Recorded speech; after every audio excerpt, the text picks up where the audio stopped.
How's it going, everybody? It's Pilot Flame, and we are back with another FPL video. And today we're going to be looking at my lineup going into Game Week 6 and how we did in Game Week 5. We're going to see any potential transfers that I'm making or have made already in some cases going into Game Week 6. If you haven't done so already, make sure to leave a like on the video, subscribe to the channel if you're new around here. It greatly helps us out, and turn those notification bells on so that you can get the content as soon as it is readily available. Drop us a follow over on Twitter and Twitch as well, Pilot Flame 226 on those platforms. We will be doing our deadline stream tomorrow at 7 p.m. EDT. That is the Thursday, which the game week starts on the Friday with the Aston Villa and Leeds game kicking off at 4 p.m. my time, which is 1 hour ahead of EST. So it'll be 3 p.m. EST or 8 p.m. UK time, or whichever time zone that you're in. So we're going to be doing the deadline stream the night before just because I can't get home in time. So without further ado, let's get into the video. So this is how our Game Week 5 lineup scored for our team here. 3-4-3 is the formation we went with. We only end up with 54 points, which was super disappointing because I was coming out of Saturday so optimistic. Salah getting 14 points, Robertson getting 6 points, Rodriguez, chipping in with the little 4-pointer, Bruno getting 11 points, Dominic Calvert-Lewin getting a goal as well, Ings getting his goal as well. All these sorts of things were looking great, and then I was thinking, okay, we can get some points from Castagne, maybe Podence chips in, Mitrovic does his thing, and then, we'll be okay. But Sunday was the day that kind of wrecked me. I didn't have Son, I didn't have Kane. Their effective ownership was, I think it was like 75 to 80% for Son, and it was around like 117% or something crazy like that for Kane, and both of them went absolutely nuts. So it saw a red arrow for me down to 1.8 million. The average was, I believe, 60 points, and the top 10k average was around like high 60s, low 70s. So again, not great overall. And I thought we were in a pretty good spot, but again, false hope with the amount of points that we got. But running down the team, McCarthy not keeping a clean sheet, kind of didn't expect it versus Chelsea, although they did, come up with a 3-3 win, which is good for Southampton. Robertson doing well for himself yet again. Castagne and Trent, however, disappointing thoroughly. Castagne losing his clean sheet very late on versus Villa in a 1-0 defeat, getting himself a yellow card, which he was deservedly so, versus Jack Grealish, a very tricky customer to handle out on that flank. But Trent, again, just not really getting involved in the play, not really getting in the box, not really taking shots. He's just not in a good place at the moment in terms of FPL. He's 0.5 more than Robertson, and he could be on his way out the door, or may have already made his way out the door. Spoiler alert there. For a different asset that is just looking a lot cheaper. Just looking for a different structure potentially. This double Liverpool defense is going to be looking a lot shakier now that Van Dijk is out. Significantly long term. This could be an end of the season type thing for him, as well as Alisson is still going to be out for another 4 weeks or thereabouts. Into the midfield, we did quite well. James Rodriguez getting 4 points, assist with 1 extra point because he did get a yellow card. Bruno Fernandes, goal assist after missing a penalty, so that was quite good for him there as well. Although he has some tougher fixtures coming up, so that could potentially lead to some problems there. And, even though, he plays for Manchester United, and I'm a Manchester United supporter, and, I would like to back the team and all that sort of stuff, I just think that Chelsea, Arsenal, and Everton are going to pose a lot more of a threat than Newcastle will. So I think it could potentially be time for Bruno Fernandes to leave, and we bring him back in later on in the season. Someone who's definitely not leaving my team, though, is Mohamed Salah, who has Sheffield United coming up this week as well. 14-pointer for him with the 7 points, getting a bonus point and a goal. Doing quite well for himself. I think he's definitely going to be captain material going into next game week as well. But I think his effective ownership was actually lower than Kane, which is a bit of a surprise to me considering Kane's percentage ownership was a lot lower. It was a bit weird because everyone was going for Kane captaincy, which is why my rank went down as much as it did. Unfortunately for Podence, had a few shots in the game, looked lively, but again, getting hooked off somewhat earlier than I would want, around the 65th or so minute mark, only getting the 3 points. Wolves, again, attacking wise, only scoring 1 goal, which was quite jammy, and unfortunately it went to Jimenez, another striker that I did not have. And it's just a bit unfortunate because Podence, I think, on another day could have potentially got 1 goal at least in that game. And I think Wolves could have definitely scored more. Moving into the forward line, Calvert-Lewin hasn't blanked yet. 6 points again for him, doing what he does best, and that was against Liverpool and, versus Southampton's high line. He could potentially get something next week as well. Ings getting a goal for me now that I've had him in for 2 weeks. He's returned in the second week, did not return in the first game week, but he's just going to be ticking over, and I think he's going to be great value all the way up until the end of the Christmas period. And then probably the biggest disappointment of the week, apart from Trent, was Mitrovic. Had a chance to get a penalty on the board and score it for his team to go up 1-0. He ended up striking it off the bar. Just an awful penalty. His penalty that he scored for his brace in game week 2 wasn't great either. And again, just looked very, very out of sorts. Gave away the penalty down the other end for his team to concede. And then, just had a couple extra chances, was kind of looking up and saying, why can't I score type of thing. And it just seems like he's super, super frustrated. And just 0 points was definitely a very bad showing for him. And then on the bench, we had Steer, who didn't play. Burke didn't come on. I believe he had a knock and wasn't in the lineup at all, so 0 points for him. Mitchell only getting the 1 point, so it wouldn't have mattered if I would have played him over Castagna or Trent. But I would have got the extra point if I would have played him over Mitrovic. But again, if you would have told me Mitrovic gets a penalty in that game, who you playing? Mitchell, who's going to guarantee you 1 point, or Mitrovic? I'm going to play Mitrovic because I would think he would score the penalty. In this case, he didn't. And Ferguson, as we know, is out longer term. So that's how the lineup did in Game Week 5. Let's take a look at what potential transfers I'm looking at or have already made going into Game Week 6.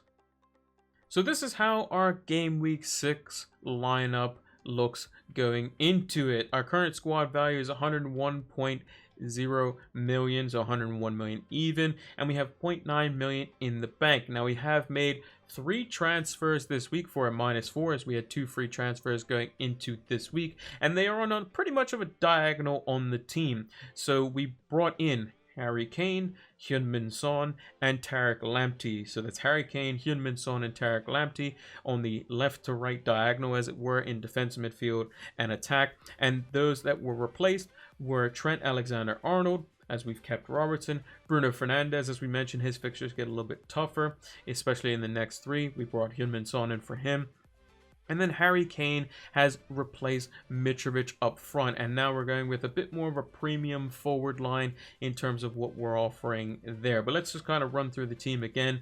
McCarthy, Everton at home. I don't expect him to get a clean sheet in this game at all. In fact, I hope that he definitely doesn't. The ideal scoreline for me would be probably in the realm of like a James, goal assist, Calvert-Lewin, goal or something like that. Maybe James double assist goal and Calvert-Lewin goal, something in that realm, with Danny Ings scoring as well. Maybe McCarthy picks a couple of saves up and then gets 1 to 2 points overall. I just don't want him to get 0 unless it is Rodriguez and Calvert-Lewin that are doing the damage. Ings can score as many times as he wants, actually. If Everton lose that game and Ings scores a hat-trick, I'd be over the moon. So that's kind of what I'm expecting in that fixture as Southampton and Everton play each other again. We have a clash of 2 teams. Last week it was Liverpool versus Everton. Now it's Southampton versus Everton. Unfortunately, I have those 2 sets of teams. But again, there's not really much you can do when you're looking for the best players to score the most points for your FPL team. In terms of our back line, so again, like we said, we kept Robertson in over Trent just because his heat map, if you would have showed me his heat map and you showed Trent's heat map and you would have compared it to Mane's heat map versus Jordan Henderson's heat map, you would have said that Jordan Henderson's heat map was Trent Alexander-Arnold's. It's not. Trent is playing a lot deeper. There's less of a threat in the air with Van Dijk not being there. Matip could potentially be out, and I don't expect Fabinho to kind of be rushing forward to go for headers.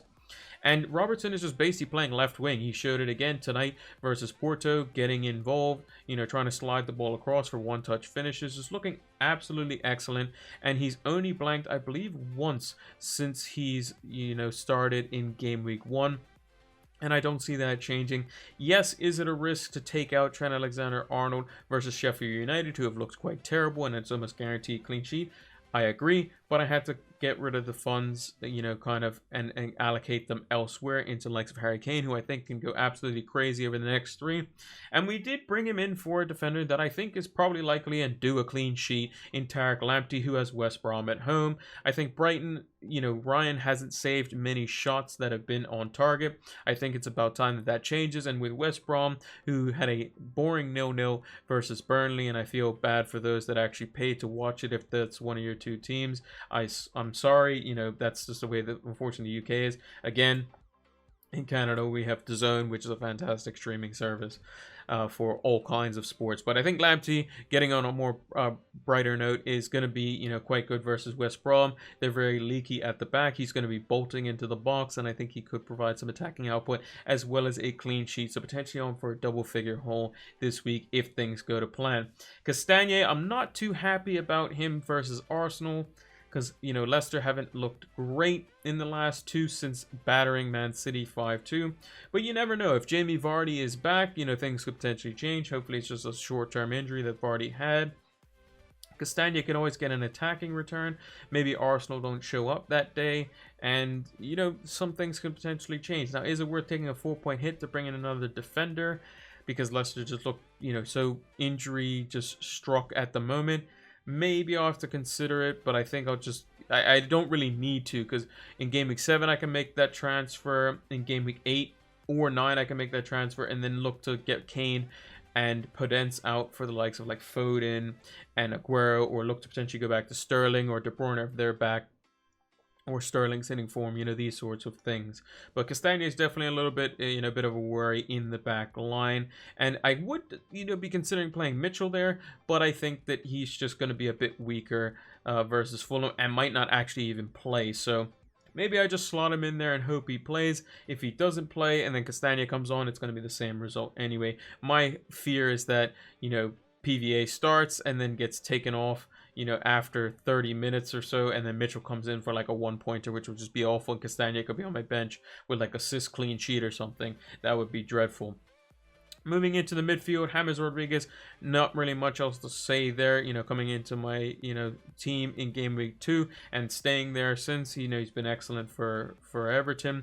Son, he's on fire and he's going, nowhere. We brought him in. We're going to keep him in for these 3 fixtures that Spurs have, and then potentially look to assess after that. Salah is going to be my captain this week, 100%. I don't think there's any questions about it. He's got 6 goals and 1 assist, so 7 returns in 5 game weeks. I don't expect him to do anything but damage in this game, so he's my captain, and Salah at home, so he's going to do quite well. But then I'm also a bit worried about here. He does have a great fixture, and I hope he starts from the beginning, but I can see him definitely, either him or Neto, getting rotated for Traore in this game week. Dominic Calvert-Lewin, again, continuing his scoring form, hasn't blanked since, and is going to potentially score at least 1 versus Southampton. I just hope it's not too much versus our goalkeeper in McCarthy. A couple returns is fine.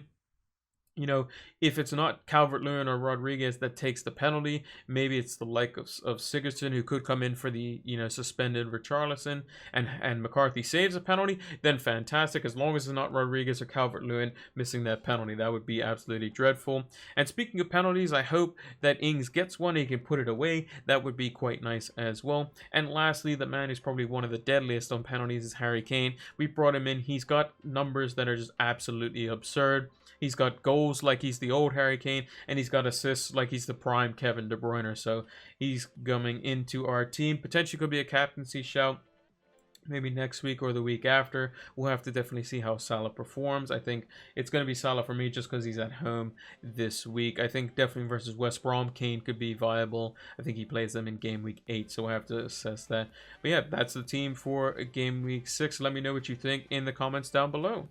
And that's going to do it for our Game Week 6 lineup announcement. If you haven't done so already, make sure to hit that like button, subscribe to the channel if you are new. It greatly helps us out. And make sure to turn those notification bells on so that you can get the content as soon as it is readily available. And come check us out over on Twitch. It's going to be a deadline stream tomorrow, 7 p.m. EDT. The deadline isn't until Friday, the day after that. So at the time of recording and releasing this video, this is the Wednesday of the week, the 21st. So if you're seeing this on the Thursday, just know that the deadline is going to be tonight, 7 p.m. EDT for the Game Week 6 deadline. I can't do it, unfortunately, when the games start on Friday because I'm not home in time, and it's going to be the same for Game Week 7. And if you want to make sure that you keep updated, give us a follow over on Twitter so that you can see any updates if there are any, if I have to change the timing or anything sort like that. And you can see the list of videos as well and content that comes out on a week-to-week basis. I usually post that on Sunday to give you kind of a bit of a roadmap as to what to expect for this week for the channel's content, as well as over on Twitch for our streams. Thanks for watching, and until the next one, take care.